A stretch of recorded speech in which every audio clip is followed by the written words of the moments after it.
बे पासे सिंध के अॻूणे वॾे वज़ीर सैयद मुराद अली शाह चयो त नवाज़ शरीफ़ जो थरकोल बाबति बयान हक़ीक़त ते ॿधल नाहे। वधीक ॾिसूं था हिन रिपोर्ट में। खानगी टीवी के प्रोग्राम में ॻाल्हाईंदे सिंध के अॻूणे वॾे वज़ीर मुराद अली शाह चयो आहे त नवाज़ शरीफ़ जो थरकोल बाबति बयान हक़ीक़तनि ते ॿधल नाहे। संदसि चवणो हो त थर जो कोयलो 1991 ईस्वी में दरियाफ़्त थियो। थर जे कोयले जी दरियाफ़्त के 30 या 32 साल गुज़री विया आहिनि। मुराद अली शाह चयो त ख़बर न आहे नवाज़ शरीफ़ 50 सालनि खां थर जे कोयले बाबति किथे ॿुधी रहियो हो। 1995 में सिंध कोल अथॉरिटी 10,560 मेगावाट पावर प्लांट्स लाइ MOU ते सही कयूं हुयूं। थर के हवाले से जो उन्होंने कहा है वो हकीकत पे मबनी नहीं है।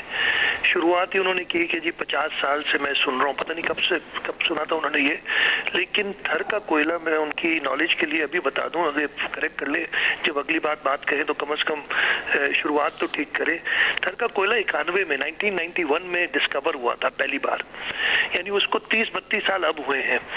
तो 50 साल से पता नहीं कब से सुन रहे थे, तो दूसरों को भी बता देते कि थर का कोयला इधर है तो शायद काम और जल्दी हो जाता।